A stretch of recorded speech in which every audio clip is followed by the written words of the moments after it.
Familias Unidas Misioneros del Amor de Dios se complace en presentar una más de las conferencias del Reverendo Carlos M. Santos e invitados. Dispónganse a participar y disfrutar de estos mensajes de crecimiento espiritual, formación humana y superación personal.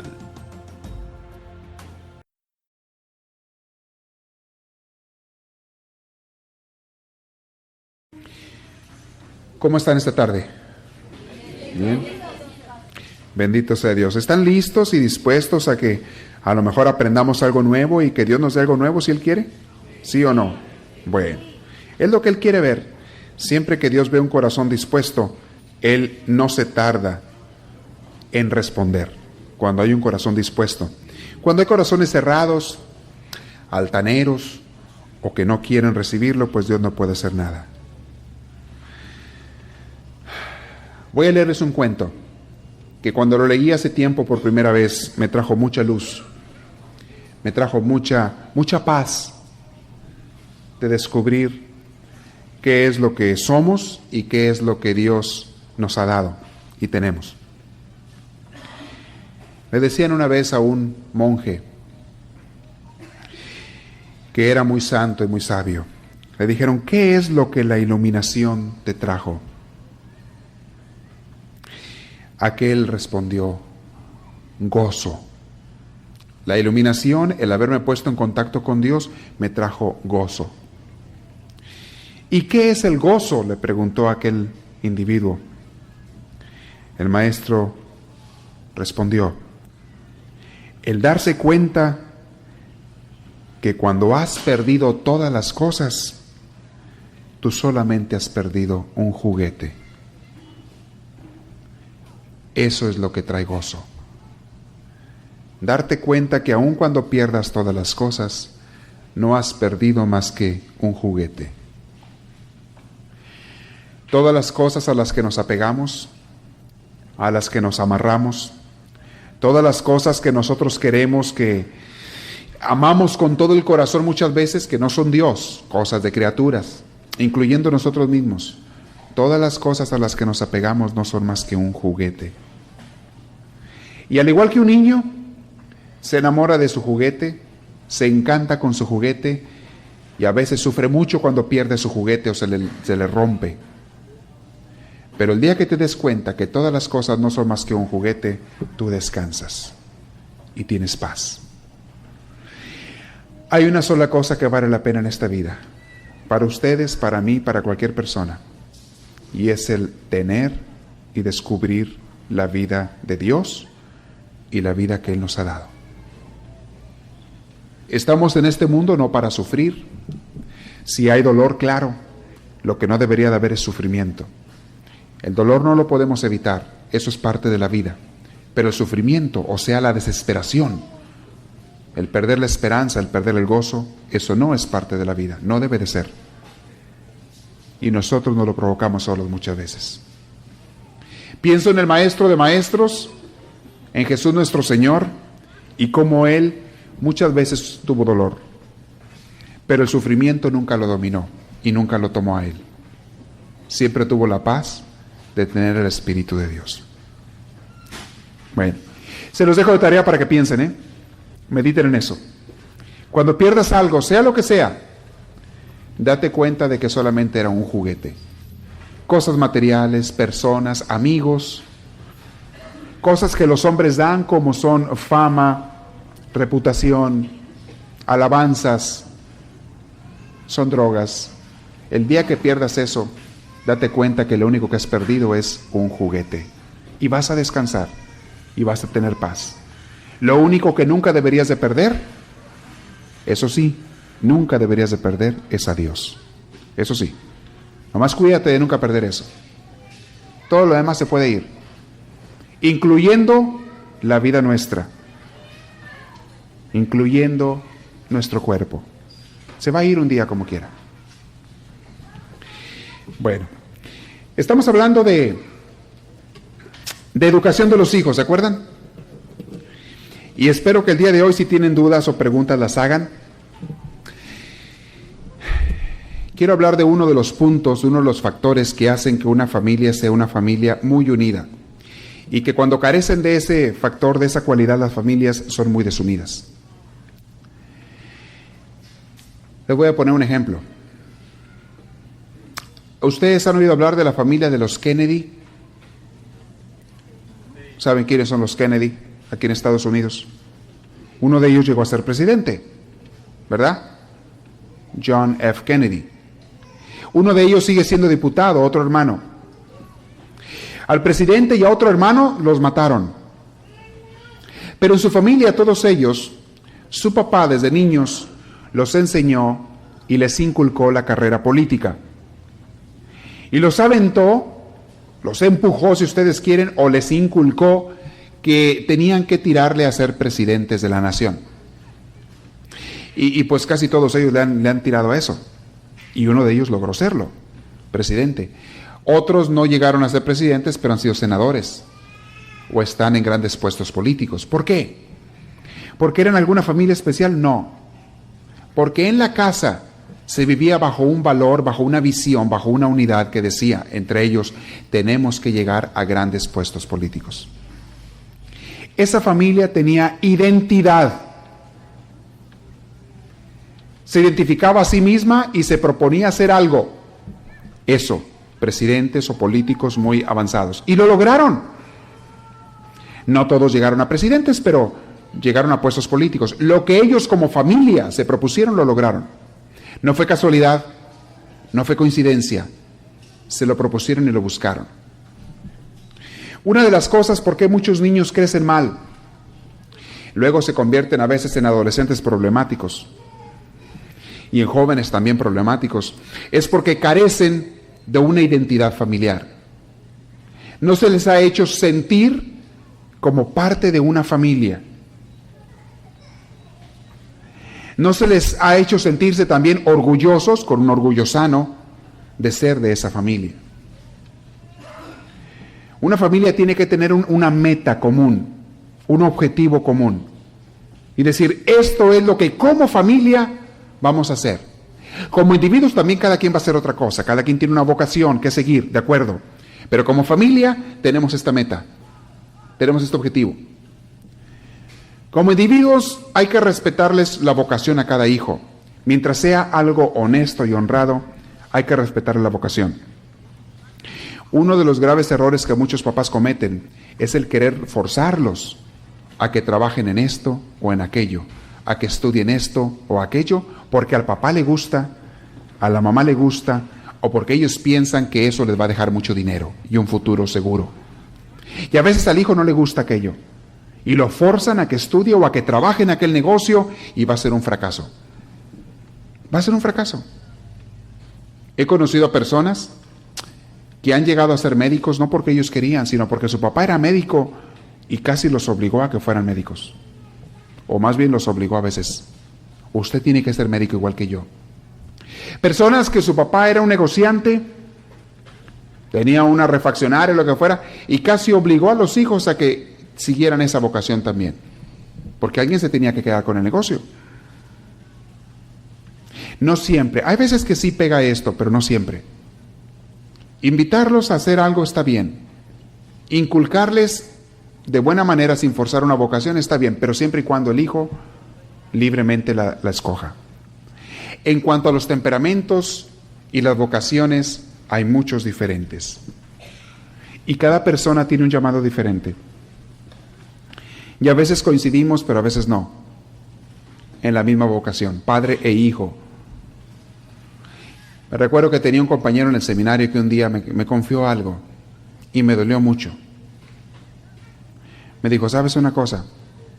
Para mí lo más terrible que hay es el estar en el seminario estudiando para sacerdote. Dije, ¿cómo puedes decir eso? Entonces, ¿por qué estás aquí? Y me dijo, estoy aquí porque mis papás se morirían si yo me saliera del seminario. Me lo han dicho, que en primer lugar me desheredan. En segundo lugar, a mi mamá se deprimiría por el resto de su vida si yo no me ordeno sacerdote. Sufría mucho él todos los días y tenía una presión psicológica tremenda de parte de sus papás, porque los papás tenían toda la ilusión y ponían toda la presión para que ese hijo se ordenara sacerdote. Sufría tanto él. Un día, esto explotó, como tenía que pasar. Explotó. Se fue no solamente del seminario, sino hasta de la casa. No aguantó más. Después de muchos años de haber estado en el seminario, no aguantó más. Se fue. Con la primera muchacha que pasó por ahí se casó. Hizo su vida aparte. Y la última vez que lo vi, ya le perdí hace muchos años la pista, la última vez que lo vi estaba viviendo, tenía un negocito, pero estaba muy dolido con sus papás. Todavía. No sé qué pasaría con sus papás, pero él estaba muy dolido con sus papás.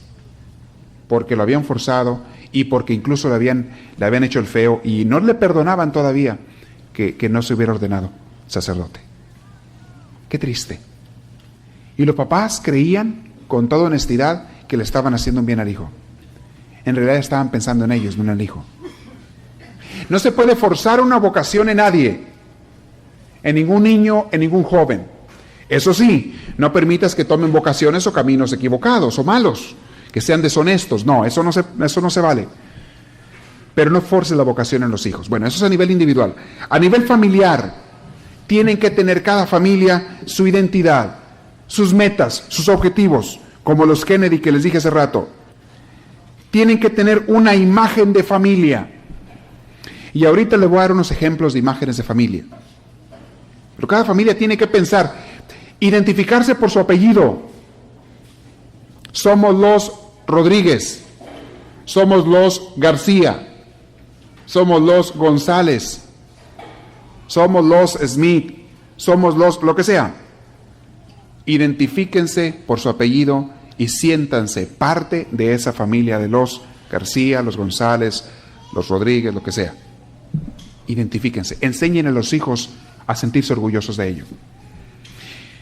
Aquí en este país, por la confusión de razas y de culturas que a veces se da, y por el desprecio de unas para con otras, hay incluso algunos niños que se avergüenzan de ser de la familia X, porque tiene un apellido que no es muy bien aceptado en este país, según así lo ven ellos. Y sí, hay gente que no los acepta muy bien. Se avergüenzan. Esos niños van a crecer con una crisis tremenda. En primer lugar, nunca van a aceptar a su familia. Siempre se van a avergonzar de ella. Siempre van a sentir un rechazo para con su familia y los papás siempre van a estar frustrados porque no saben qué hacer. Ellos quieren darle lo mejor a los hijos y ellos, lejos de recibir el agradecimiento de los hijos, reciben el desprecio de los hijos. Hay hijos que a veces se avergüenzan de hablar el español. Se avergüenzan. No les han enseñado a esos niños en su casa todavía lo valioso que es y lo hermoso que es el idioma español. Y cómo es muchísimo más rico y más antiguo que el idioma inglés. O que de muchos otros idiomas. Pero no nada más para hacer comparaciones, sino para que se sientan orgullosos incluso de hablar dos idiomas. Una persona que es bilingüe, completamente bilingüe, es una persona doblemente inteligente, que tiene dos mundos abiertos ante sí. En Europa, todos los niños, desde chiquitos, les empiezan a meter lenguas, idiomas en las escuelas. Y es raro el que no habla más de 3 idiomas. En Europa, todos los jóvenes ya te hablan por lo menos 3 idiomas, por lo menos. El nativo, el inglés casi siempre, y otro idioma. Alemán, francés, italiano, español, hablan otro idioma. Por lo menos 3 idiomas te hablan en Europa. Se les enseña a ser internacionales, orgullosos de su raza, de su lengua, de su patria, de su familia, pero también que estén abiertos a conocer otras razas. En ese aspecto de las lenguas hay que admirar a los europeos. Tienen un dicho ellos que es un poquito así medio, pues lastima un poquito, pero dice mucho de verdad. Dicen ellos en Europa, ¿cómo se le llama a una persona que habla 3 lenguas? Dicen trilingüe. ¿Cómo se le llama a una persona que habla 2 lenguas? Bilingüe. ¿Cómo se le llama a una persona que habla nada más una lengua? Americano. Dicen ellos. Porque los americanos no quieren hablar más que una lengua, un idioma. y no hacen el esfuerzo por aprender otra, dicen ellos. Y vaya que tiene mucho de verdad a veces. Enséñenle a sus hijos el valor no solamente de hablar 2 idiomas, sino también el valor de conocer y de ser parte de 2 culturas. Tiene mucho la cultura americana que hay que aprender, muchas cosas buenas, que tienen que aceptar, aprender y conocer. Pero también hay cosas malas que hay que rechazar. De igual manera, la cultura hispana o de la que sea, en el país que sean, tiene muchas cosas buenas que hay que amar y querer y respetar. Pero también hay cosas malas que hay que saber rechazar. Pero que conozcan las 2 culturas, que conozcan los 2 idiomas y que se sientan orgullosos de poder poseer los 2, de poder moverse en los 2. Tercero, tienen que enseñar a los hijos, aparte del amor por su apellido, por su familia, desde chicos, a sentirse orgullosos también del color de su piel. No porque sea superior a ningún otro, sino porque vale igual que todos los demás colores del mundo. Y si a los niños no se les enseñan esas cosas desde chiquitos, de grandes van a aprender cada cosa fea de racismo. Y ustedes han visto en la televisión, en los noticieros, y lo han leído en libros, y sigue dándose cómo hay conflictos y pleitos por racismo en todos los países del mundo. Pero en este donde estamos se da mucho también. ¿Que antes era peor? Sí, yo creo que antes era peor. Antes ni siquiera había leyes para proteger a todas las razas. Ahora he perdido hay leyes. Hay leyes que declaran la igualdad de razas. Qué bueno. Bendito sea Dios. Pero en la práctica todavía hay mucho racismo. Y los niños tienen que aprender a no ser racistas. Un niño nunca es racista a no ser que se le enseñe el racismo. El racismo se aprende. El racismo se aprende. Comentarios que oyen en la casa, de hablar denigrantemente, de hablar de una manera fea o degradante acerca de alguien de otra raza, hacer bromas crueles, hacer comentarios ofensivos acerca de gente de otra raza, les hace ver que las razas son diferentes y valen más unas que otras. Y luego llega el momento en que ellos mismos se sienten inferiores a los de otra raza. La educación en la casa, uno de los pilares que tiene que haber. La educación en la casa, los niños desde chiquitos tienen que enseñarles en cuestión de dignidad, en cuestión de razas y de culturas, no hay superiores ni inferiores. Todos tenemos una gran dignidad porque todos tenemos el mismo valor de ser hijos de Dios. A los niños enséñenles a ser orgullosos de su raza, de su color de su piel. Nunca superiores a otros, porque eso es caer en el otro extremo. Decirle lo de tu raza, nosotros somos superiores a los demás, eso es caer en otro extremo. Eso es seguir provocando, de otra manera, el racismo. No, superiores no, pero sí iguales, en dignidad, en derechos, en libertad. Que los niños se sientan orgullosos de sus papás y que aunque los papás no hablen bien el inglés, enséñenles que hay mucho más allá que hablar simplemente las lenguas en el valor de una persona. Denles identidad a sus hijos desde chiquitos. Denles una meta común, un objetivo común. Platican de una familia de alemanes. No me acuerdo cómo se apellidaban, un apellido alemán muy de esos, pues raros para nosotros, Hannelore o algo así se apellidaban. Que el papá todas las mañanas se levantaba, esto fue hace como unos 5 o 6 siglos. Se levantaba todas las mañanas y a sus hijos los ponía ahí en la mesa de desayuno y les preguntaba: mis hijos, ¿qué somos o qué vamos a hacer los Hannelore? Y todos respondían así en cancioncita, porque ya se la sabían, en canción respondían: los reyes de Alemania. A la mañana siguiente otra vez: hijos, ¿qué es a lo que estamos destinados los Hannelore? Y todos en cancioncita al mismo tiempo: los reyes de Alemania. Y como por 4 siglos estuvieron así de generación en generación, haciendo lo mismo esa familia, pues llegaron a ser los reyes de Alemania. Y era una familia sencilla, o sea, no tenía ninguna posibilidad de nada. Pero en la casa se les estaba inculcando hasta por siglos, en generación, que iban a ser los reyes de Alemania, y llegaron a ser los reyes de Alemania. ¿Qué les inculques a los hijos? Y él decía los Hannelore en su apellido. De igual manera ustedes, cuando tengan la meta de su familia, tienen que platicarlo a la pareja. Ojalá lo platicaran antes de casarse, ¿eh? Toda la exposición de valores, de metas, de ideales, de sueños, de esperanzas, tienen que platicarlos desde antes de casarse. Tristemente muchas parejas no hacen eso, no saben o no les han enseñado.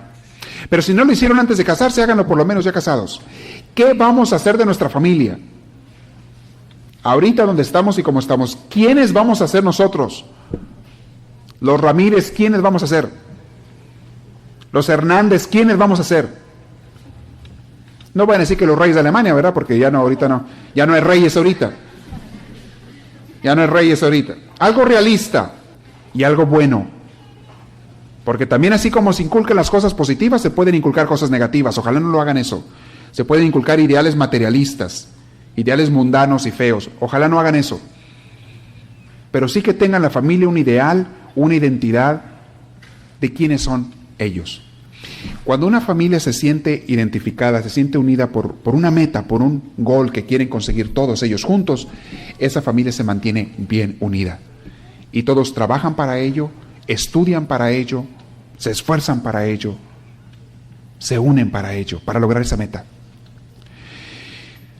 Otra de las cosas que une mucho a la familia, voy a seguir hablando de este punto que estoy mencionando, no he terminado, pero otra de las cosas que unen mucho a una familia son las crisis. Cuando un ser querido se muere, cuando andan mal económicamente, cuando un miembro de la familia se enferma, cuando no tienen dónde vivir o qué comer o no tienen trabajo. Ese tipo de circunstancias unen mucho a las familias porque no les queda otra.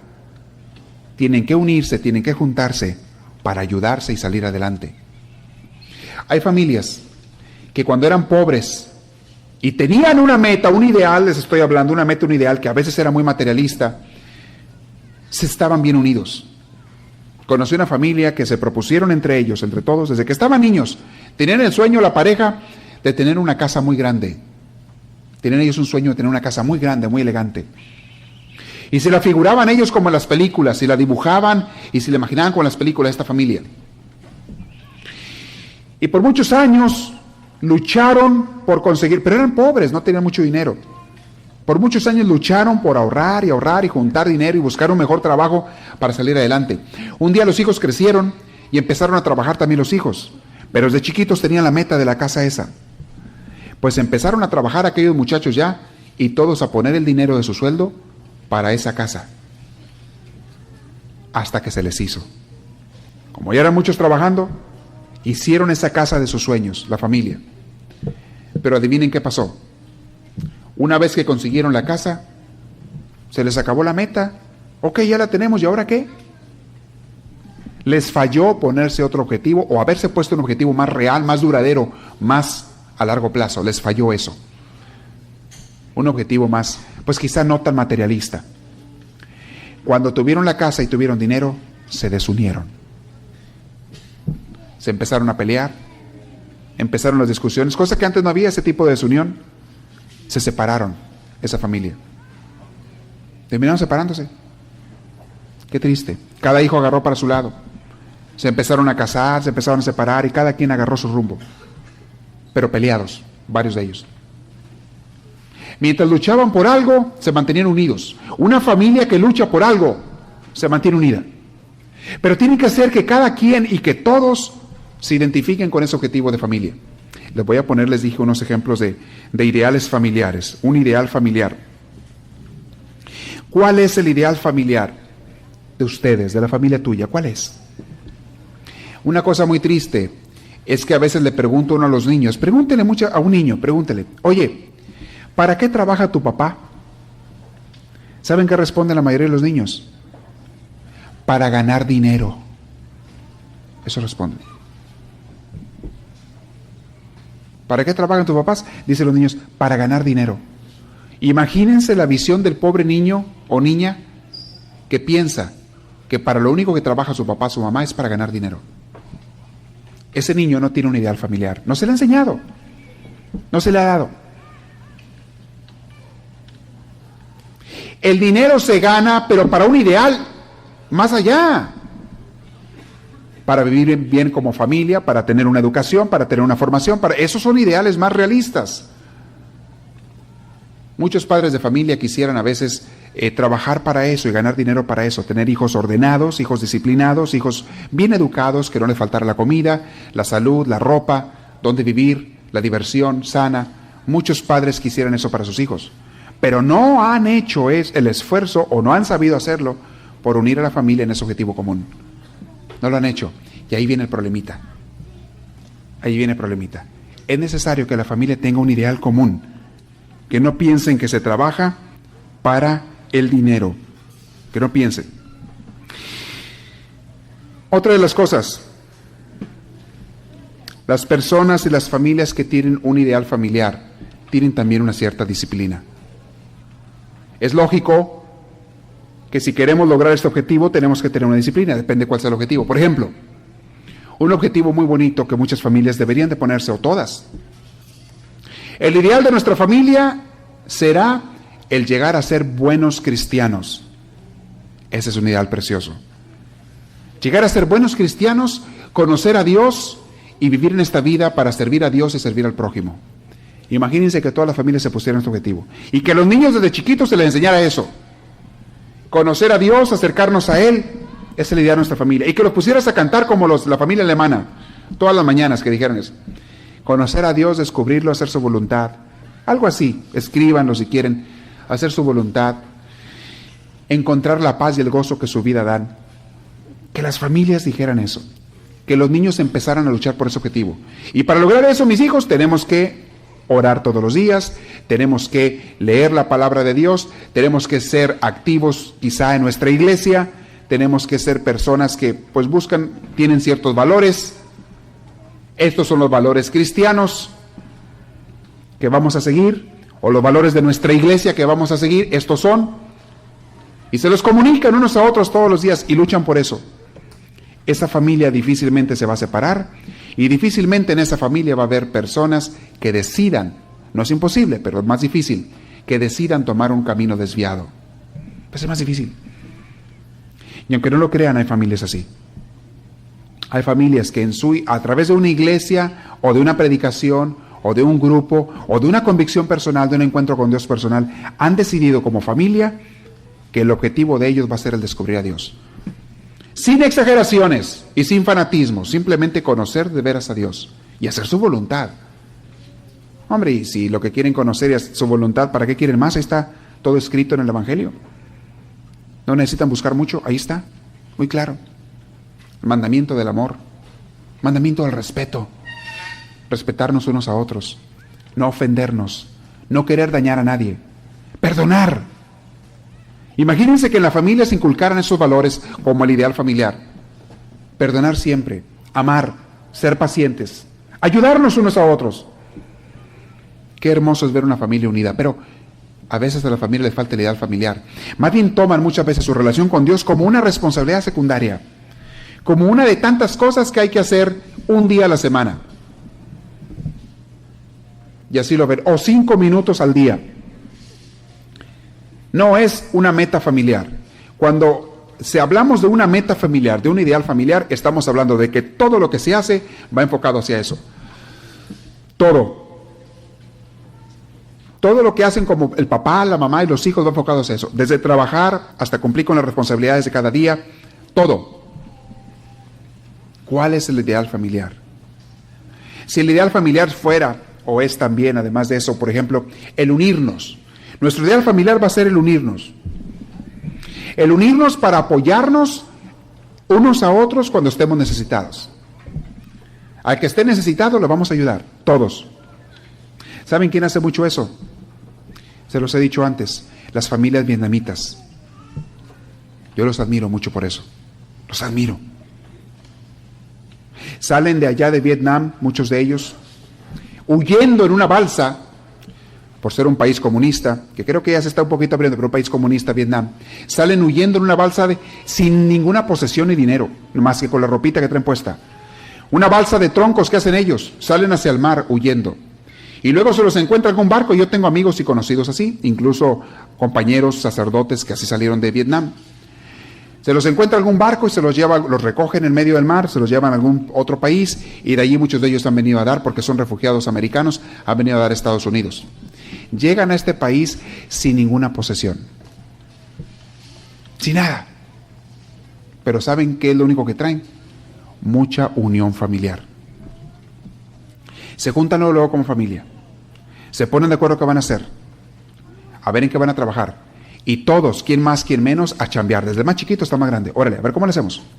A ir a la escuela, a estudiar extra.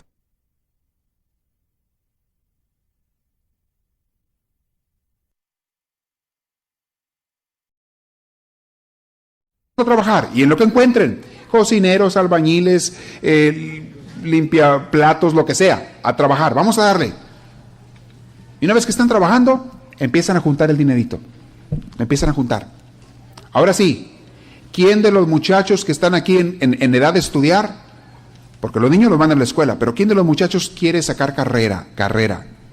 Una carrera buena. Pues ya ven quién es el que más. Órale, todos vamos a juntar para pagarle su carrera. Ya ven que son muy caras aquí las carreras.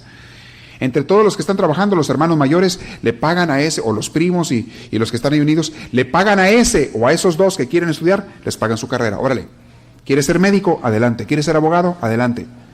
Empiezan a pagar su carrera entre todos. Trabajar duro, a veces tienen que trabajar doble turno para mantener su familia cada quien y para pagarle la carrera a este muchacho o muchacha. Pero eso sí, en cuanto se gradúa ese, de abogado, de médico, de lo que sea, de empresario, empieza su negocio, en cuanto ese se gradúa, ahora tú nos vas a ayudar. Empieza a ganar mucho dinero y entonces él empieza a ayudarles a fincarles casas a los demás para que salgan del departamento, uno por uno, a comprarles su casita, a darles dinero, a prestarles, a lo que sea, y se levantan todos. Familias tan unidas que vietnamitas que llegan a este país después de 2 años de haber llegado sin nada, muchos de ellos andan manejando un Mercedes-Benz.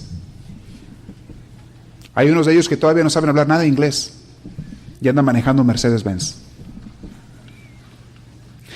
Y en cambio conozco otras familias que tienen 20 años de haber llegado a este país y ni para el autobús les alcanza todavía.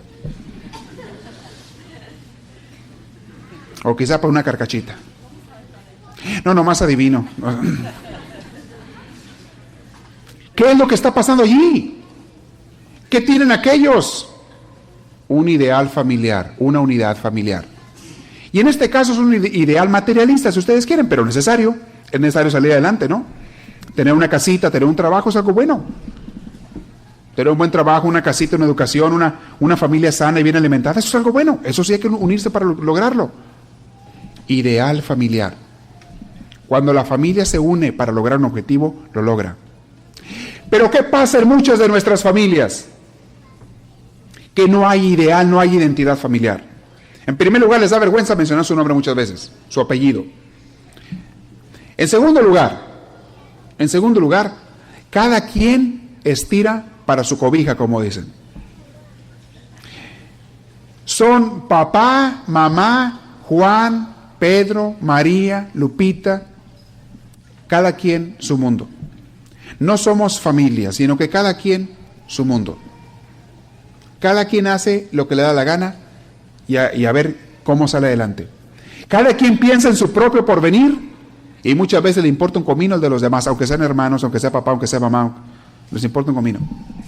No se les ha enseñado a estar unidos. No hay ideal familiar. Algunos ejemplos de ideal familiar que debieran de ponerse muchas familias, bueno, para que piensen ustedes, algunos. Les dije hace rato uno muy completo, pero vamos a simplificarlos en una frase. Uno de ellos. Nosotros como familia vamos a cumplir el plan de Dios en nuestras vidas. Es un ejemplo. Otro ejemplo. Nosotros vamos a buscar en la familia la paz, la amistad, el amor, el estudio y la dedicación. Es otro ejemplo. Otro ejemplo de ideal familiar.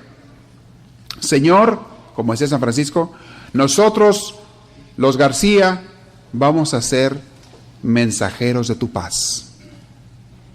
Y todos los días lo repiten. ¿Cómo vamos a ser mensajeros de la paz? Unos con otros y con la demás gente. ¿Cómo? Y todo lo que hacen, lo que piensan y lo que planean va dirigido a eso, a ser mensajeros de la paz de Dios. Otro ideal. Tú haz el bien y no temas el mal. Es otro ideal. Otro ideal. No somos perfectos, pero trataremos de serlo. Otro ideal. muchos de ellos basados en las mismas palabras de Cristo. Otro ideal. Nosotros seremos la sal y la luz de la tierra. Qué hermoso que una familia se propusiera como ideal eso. Nosotros, los Pérez, seremos la sal y la luz de la tierra. Y que a los niños desde chiquitos se les enseñe ese ideal. Y luego hay que ver cómo. Cosas prácticas, aplicarlo a la realidad, a la vida diaria. ¿Cómo? Si se lo proponen, lo logran. Otro.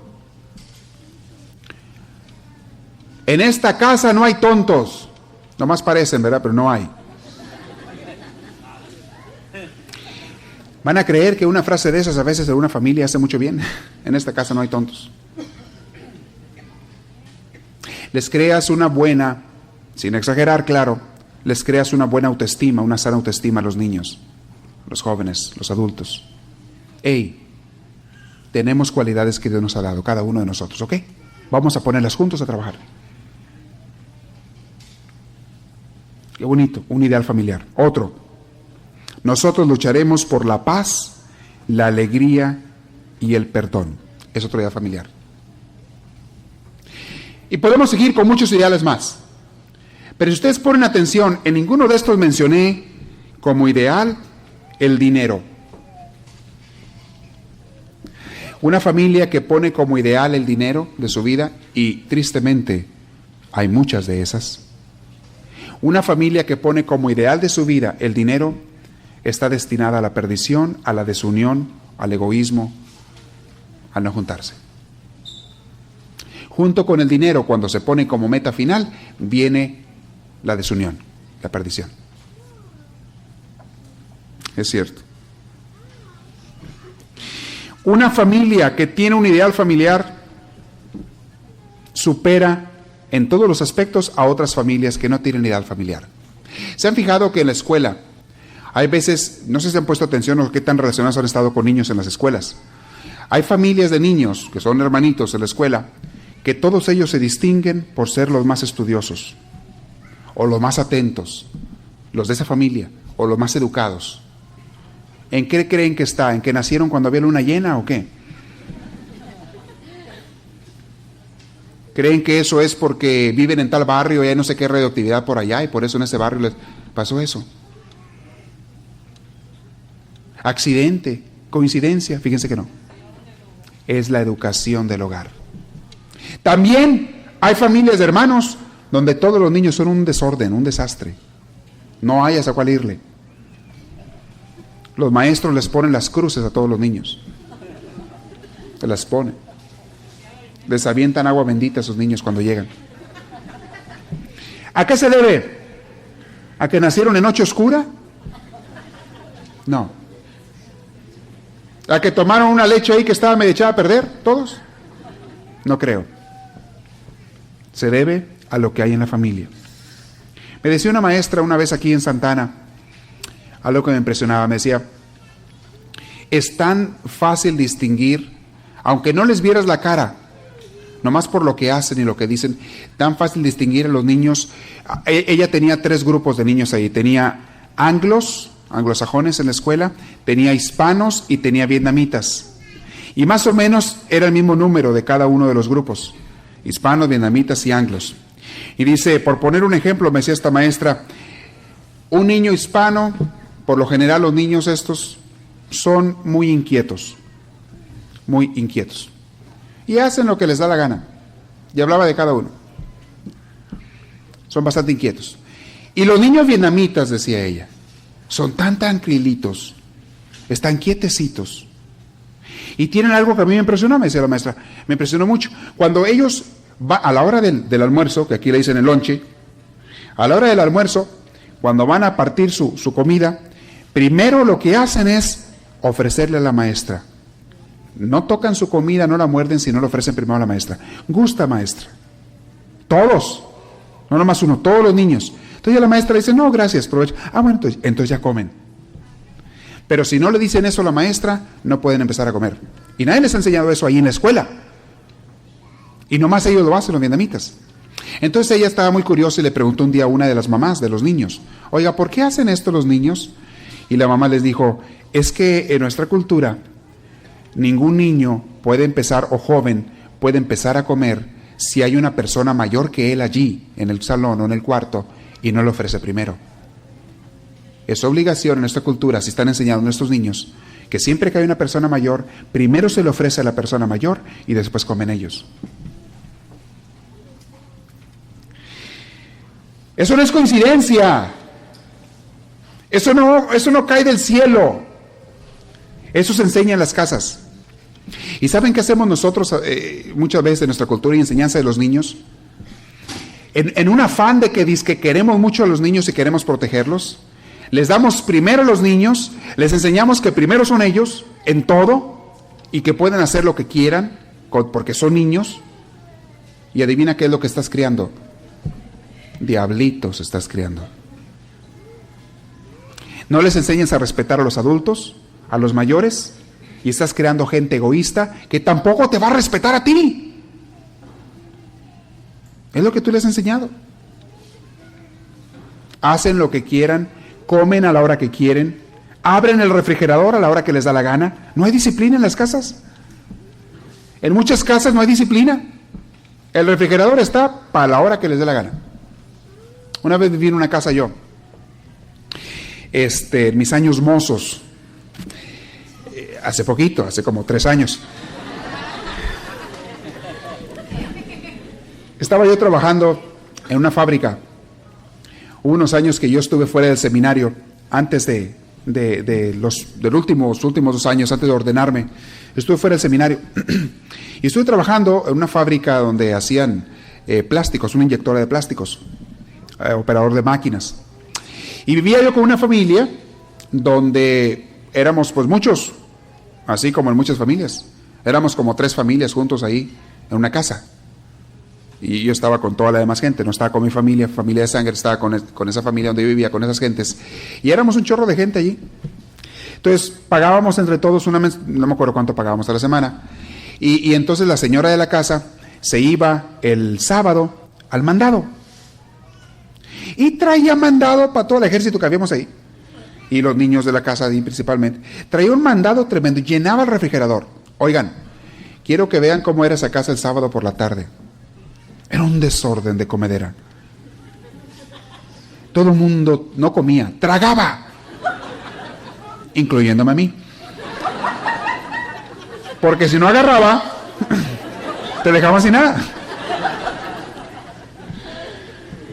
Era correr y pescar, a ver quién agarraba primero. No me acuerdo que a veces me peleaba yo con los niños por los esos, ¿cómo se llaman los? Ahí en México le llaman gancitos, los panejitos de dulce, esos que te venden como Twinkies, esos así muy ricos. Yo me peleaba con los niños por agarrarlos del refrigerador primero. Me gustaban fríos. No peleé. El domingo todavía había comida y era otro desorden. Oigan, desperdicio. Eso sí no hacía yo, porque a mí me enseñaron de chiquito a no desperdiciar la comida. Pero los niños de ahí de la casa dejaban el Twinkie a la mitad y allá lo tiraban. Dejaban el otro, el plátano, apenas le daban una mordida y a la basura, o lo tiraban por ahí. Dejaban lo que fuera así. Para el lunes, el refrigerador vacío. Lunes, martes, miércoles, jueves, viernes, no había comida. Pero se había comprado comida para toda la semana, el sábado. No había orden en esa casa. No había orden, no había disciplina, no había quien hiciera nada al respecto. Los papás les valía, que hagan lo que quieran, que coman lo que quieran. Era un desorden en esa casa, que era de ponerse a llorar a veces. Y sobre todo de hambre, ¿verdad? Los días que no había comido. No, llegó un momento en que yo hacía mi leachito, tenía yo que entonces que comprar aparte y apartar algo aparte, y escondía yo, tenía un baúl allá con candado y allá escondía yo algo de comer porque no tenía para toda la semana.